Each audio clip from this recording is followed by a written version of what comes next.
कंकाल ने सुनी यीशु की आवाज और सब कुछ बदल गया। बाइबल में कई ऐसी घटनाएं वर्णित हैं जो ये सिद्ध करती हैं कि यीशु मसीह की आवाज में जीवन है, आशा है और परिवर्तन की अद्भुत शक्ति है।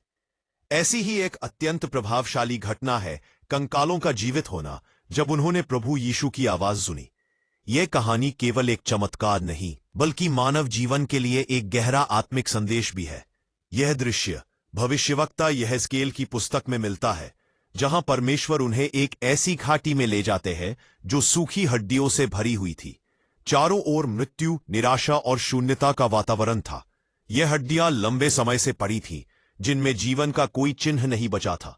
यह घाटी उस समय के इजरायलियों की आत्मिक स्थिति को दर्शाती थी, जो आशा खो चुके थे, टूट चुके थे और स्वयं को समाप्त मान बैठे थे। परमेश्वर यहेजकेल से पूछते हैं, क्या ये हड्डियां जीवित हो सकती हैं? यह प्रश्न केवल हड्डियों के लिए नहीं, बल्कि हर उस व्यक्ति के लिए है जो जीवन में हार मान चुका है। यहेजकेल का उत्तर था, हे प्रभु यहोवा, तू ही जानता है। तब परमेश्वर उन्हें आदेश देते हैं कि वे उन हड्डियों से भविष्यवाणी करें, अर्थात उन्हें परमेश्वर का वचन सुनाएं। जैसे ही यहेजकेल ने परमेश्वर का वचन बोलना शुरू किया, एक अद्भुत दृश्य घटित हुआ। हड्डियों में हलचल होने लगी, वे एक दूसरे से जुड़ने लगीं। नसें, मांस और त्वचा चढ़ने लगी, परंतु उनमें अभी जीवन नहीं था। तब परमेश्वर ने उन्हें फिर आज्ञा दी कि वे प्राणवायु को पुकारें। जैसे ही प्राणवायु आई, वे कंकाल जीवित मनुष्य बनकर खड़े हो गए, एक बड़ी सेना की तरह। यह घटना स्पष्ट करती है कि यीशु की आवाज मृत को भी जीवन दे सकती है।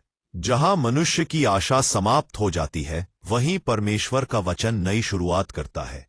कंकालों का जीवित होना इस बात का प्रतीक है कि कोई भी स्थिति इतनी बुरी नहीं होती जिसे प्रभु बदल न सके।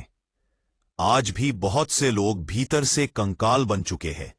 बाहर से वे जीवित दिखते हैं, पर अंदर से टूटे हुए, निराश और खाली हैं। किसी ने पाप के कारण जीवन की शांति खो दी है, किसी ने दुख, बीमारी या असफलता के कारण हार मान ली है। ऐसे में यीशु की आवाज, उनका वचन, आज भी वही सामर्थ्य रखता है। यीशु ने कहा था, मेरी भेड़ें मेरी आवाज सुनती हैं।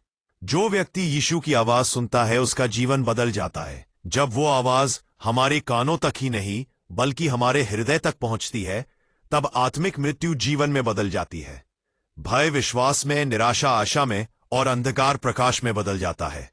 कंकालों ने कोई प्रयास नहीं किया, वे स्वयं को जीवित नहीं कर सके, केवल यीशु की आवाज ने उन्हें जीवन दिया। यह हमें सिखाता है कि हम अपनी ताकत से नहीं, बल्कि प्रभु की कृपा से बदलते हैं। हमें केवल उनका वचन सुनने और उस पर विश्वास करने की आवश्यकता है। यह कहानी हमें यह भी सिखाती है कि परमेश्वर कभी किसी को समाप्त नहीं मानते।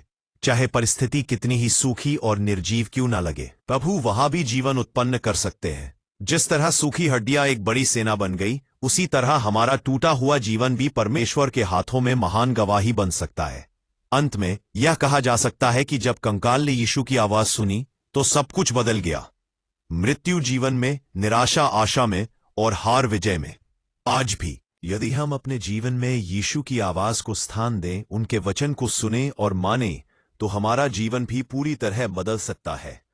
प्रभु यीशु की आवाज आज भी उतनी ही सामर्थी है जितनी तब थी, जीवन देने वाली, चंगाई लाने वाली और उद्धार करने वाली।